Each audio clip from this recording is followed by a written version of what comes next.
Case discussion చేస్తున్నాం. ఒక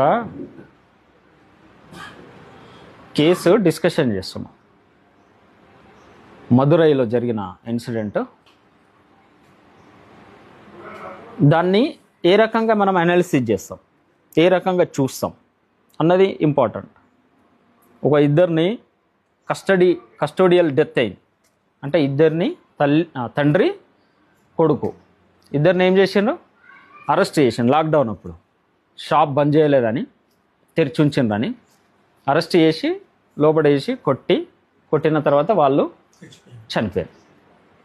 అట్లా ఈ 9 మంది పోలీసులకు మొన్న రీసెంట్గా మదురై కోర్టు ఏమిచ్చింది, ఉరిశిక్ష వేసింది, ఉరిశిక్ష విధించింది, డెత్ పెనాల్టీ. ఎందరి మందికి? 9 మంది పోలీసులకు. అర్థమైందా?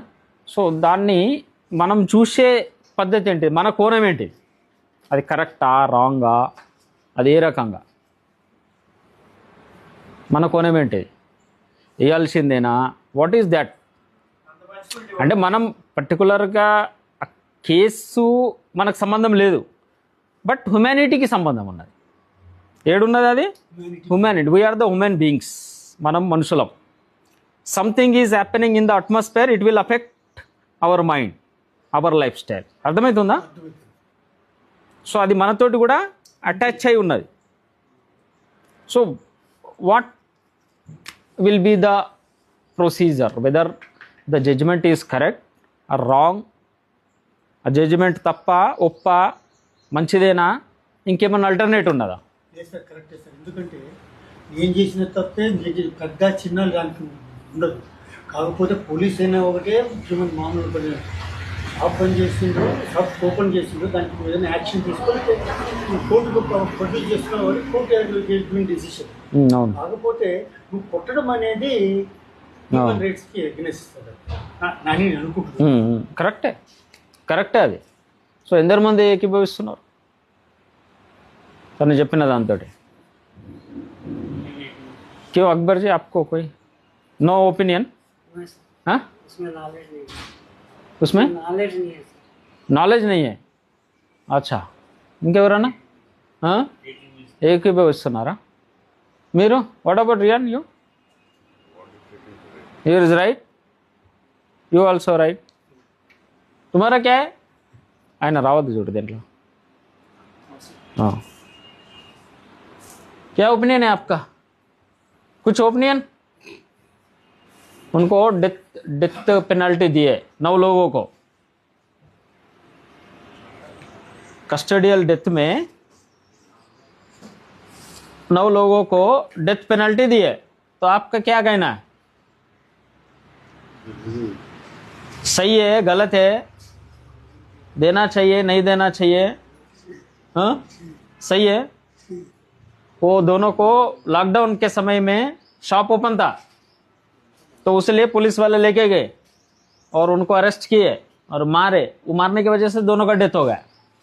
और उसके लिए पुलिस 9 पुलिस लोगों को डेथ पेनल्टी दी है अभी 5 साल के बाद. तो सही है, गलत है? करेक्ट. तुम्हारा क्या ओपिनियन है? हाँ, करेक्ट है, देना चाहिए. For example, why we are discussing is we should see both the side. అంటే 2 యాంగిల్ ద్వారా మనం చూస్తాం ఏదన్నా విషయాన్ని. 2 యాంగిల్లో మనం చూడాలి, 2 కోణాలుగా, ఇటు అటు కోణం, 2 కోణాలుగా చూడాలి. ఇన్సిడెంట్ ఏ రకంగా జరిగి ఉండొచ్చు, ఇన్సిడెంట్ ఏ రకంగా జరిగి ఉండొచ్చు. ఫర్ ఎగ్జాంపుల్, షాపు ఓపెన్ ఉన్నది, లాక్డౌన్లో ఓపెన్ ఉండదు, అది పెద్ద క్రైమ్ కాదు, అది that is not even crime. పెద్దదైతే కాదు, చిన్నది కూడా కాదు అది, రైట్? బట్ ఇక్కడ ఏమొస్తుంది, ఈగో వస్తుంది. ఫర్ ఎగ్జాంపుల్, నేను పోలీస్ చెప్పిన ఇది డౌన్ చేయమన్నా, ఉదాహరణకు అట్లా జరిగిందో లేదో మనకు తెలియదు కానీ డౌన్ చేయమన్నా, పోయినా మళ్ళీ తిరిగి రౌండ్కి వచ్చినా మళ్ళీ ఓపెన్ ఉన్నది. అర్థమైంది కదా? సో అప్పుడు ఏమవుతున్నది, నా ఈగో హర్ట్ అవుతున్నది. అది క్రైమ్ కాదు, ఇక్కడ ఏమవుతున్నది, ఈగో హర్ట్ అవుతున్నది. అర్థమవుతుందా? దాంతో ఏమవుతుంది, మన పదజాలం మారుతుంది. జనరల్గానే మనం అధికారంలో ఉంటే మన పదజాలం కరెక్ట్ ఉండదు. ఫర్ ఎగ్జాంపుల్ మనం ఓనర్ అయితే నౌకర్ తోటి మాట్లాడే విధానం వేరేగా ఉంటుంది. మన మన ఈక్వాలెంట్ ఉండే వాళ్ళతోటి వేరే రకంగా మాట్లాడతాం, పెద్దోళ్ళతోటి వేరేగా మాట్లాడతాం, రాజకీయ నాయకులతోటి ఓ రకంగా మాట్లాడతాం. అంటే మన మాటలు ఒక్కొక్కరిని బట్టి ఉంటాయి, ఒకరికి రెస్పెక్ట్ ఇస్తాం, ఒకరికి ఇయ్యం. సో జనరల్గా ఏమవుతుంది, ఈగో హార్ట్ అవుతున్నాడు. ఏమవుతుంది, ఈగో హార్ట్ అవుతున్నది. సో పదజాలం అన్నది డిఫరెంట్ వస్తుంది. ఏమని ఉంటారు, ఉదాహరణకు అరే అని ఉంటారు, బే అని ఉంటారు, ఏదో ఒకటి తిట్టుంటారు. వాళ్ళిద్దరూ తండ్రి ఉన్ను కొడుకు. సో తండ్రి కొడుకు ఉన్న చోట తండ్రిని ఏమన్నా అంటే కొడుకు కోపం వస్తుంది ఖచ్చితంగా, కొడుకుని ఏమన్నా అంటే తండ్రికి కోపం వస్తుంది. రాదా? That is natural. ఆ ముంగట ఎవరన్నా ఉండని, చీఫ్ మినిస్టర్ ఉండని, ప్రైమ్ మినిస్టర్ ఉండని, సహించారు కదా జనరల్గా. కొడుకుని ఏమన్నా తండ్రిని ఏమన్నా మనం we can't tolerate it. So ఆ రకంగా అదేమో రిలేషన్ పరంగా వస్తున్నది, ఇదేమో ఈగో పరంగా వస్తున్నది. So that leads to the death of that two people. ఈ రకంగా జరిగి ఉండొచ్చు. అర్థమైంది? దుకాణం ఓపెన్ ఉంది, నాలంటాడు పోయాడు మూసేస్తున్నాడు, సరే ఆ రెండు ఇచ్చేసేయండి బంద్ చేసుకుంటా, ఇంతలోకి అతను వచ్చాడు. ఇది కూడా సిచ్యువేషన్ ఉంటుంది సార్. ఇది ఉండొచ్చు, మల్టిపుల్ ఉండొచ్చు. బట్ ఒక యాంగిల్ ద్వారా మనం ఆలోచన చేస్తున్నాం, ఇన్ డీప్గా ఆలోచన చేస్తున్నాం. ఏంది, ఒక చిన్న మాట, నా దగ్గర స్ట్రెంత్ ఉన్నది, నేనేం స్ట్రెంత్ని యూజ్ చేస్తా. ఇప్పుడు ఊరికేనే మనం వెళ్తూ ఉంటే, ఎక్కడన్నా వెళ్తూ ఉంటే ఏమవుతుంది, నలుగురు ఉన్న చోట అహంకారం వచ్చేస్తుంది. ఎవరిని ఒకటే ఏమో అనేస్తాం మనం.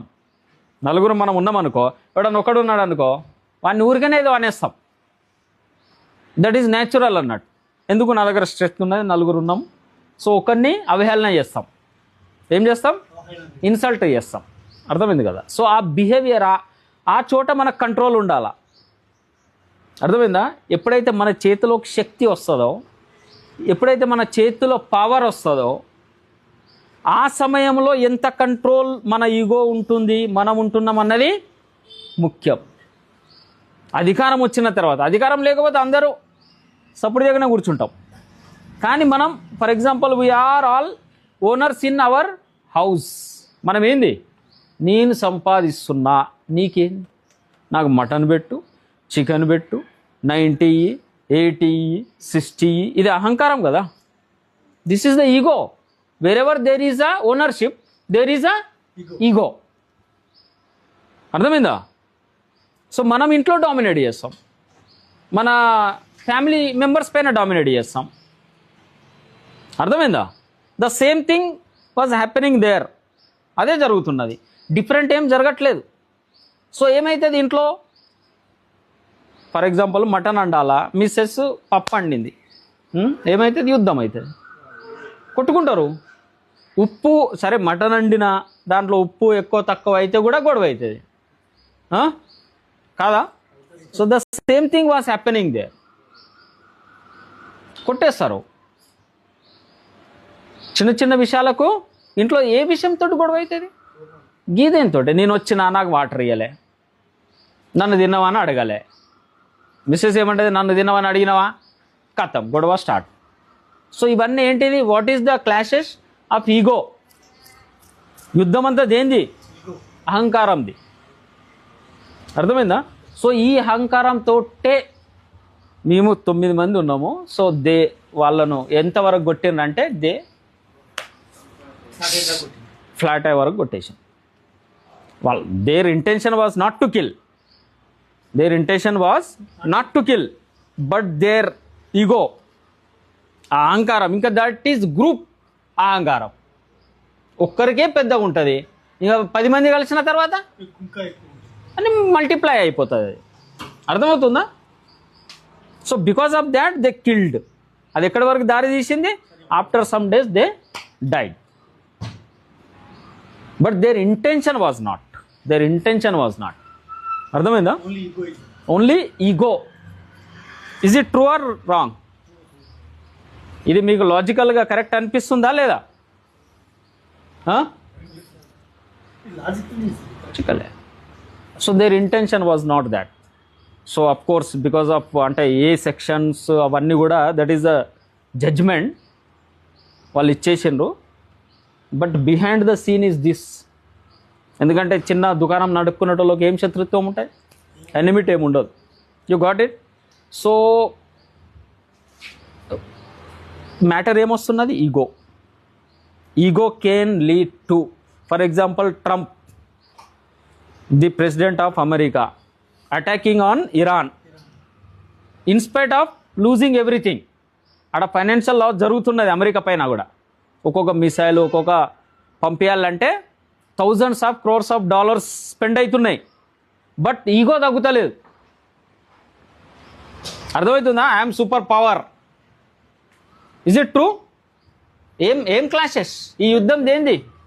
ఈగోది. అర్థమవుతుందా? తగ్గుతలేదు. So ego, what is the problem is ego. ఎక్కడి వరకు దారితీస్తుంది? మహాభారతం యుద్ధం నాశనమయ్యే వరకు, ప్రపంచం నాశనమయ్యే వరకు దారితీస్తుంది. Ego is very a small thing but will do a great damage, a big damage, tremendous damage. Is it true? అంటే మీరు మధ్య మధ్యలో ఆడ కూర్చుని టీవీ చూస్తారు కదా, ఓన్లీ సినిమాలు న్యూస్ చూస్తారేమో అని చెప్తున్నా. అర్థమైందా? So ego should be controlled. Ego should be controlled. It will not damage the universe, it will damage us first. మనల్ని ఫస్ట్ డ్యామేజ్ చేస్తుంది అది. మనల్ని ఫస్ట్ డ్యామేజ్ చేసిన తర్వాతనే నెక్స్ట్ ఇతరులను. అంటే ఫర్ ఎగ్జాంపుల్ అగ్గి ఉన్నది, మన చేతిలో ఉన్నది, మనం వేరే వాళ్ళ పైన వేస్తున్నాం. ఎవరికి గాలుతుంది ఫస్ట్? బొగ్గు మనకు గాలుతుంది ఫస్ట్, అగ్గి. దాని తర్వాత వేరే వాళ్ళ పైన పడుతుంది. పడుతుందా లేదా తెలియదు. ఈ అగ్గితోటి మనం ఉంటామా ఊడతామా తెలియదు. So don't hold the fire. Ego is like fire, it will burn us from inside. అర్థమైందా? ఎందుకంటే whenever you are talking with your family members, we are observing here, you are so much excited, so much anger. మనం మాట్లాడుతూ ఉంటే family members తోటి ఎప్పుడైనా వస్తే the frustration is like missile. లోపల నుండి ఏదో మిసైల్ ఓపెన్ అయినట్టుంటుంది. Don't do like that. Be conscious. కొంచెం సోయిలో రావాలా, స్పృహలో రావాలా. రైట్? అర్థమవుతుందా? Any doubt? Any doubt? No? Close it.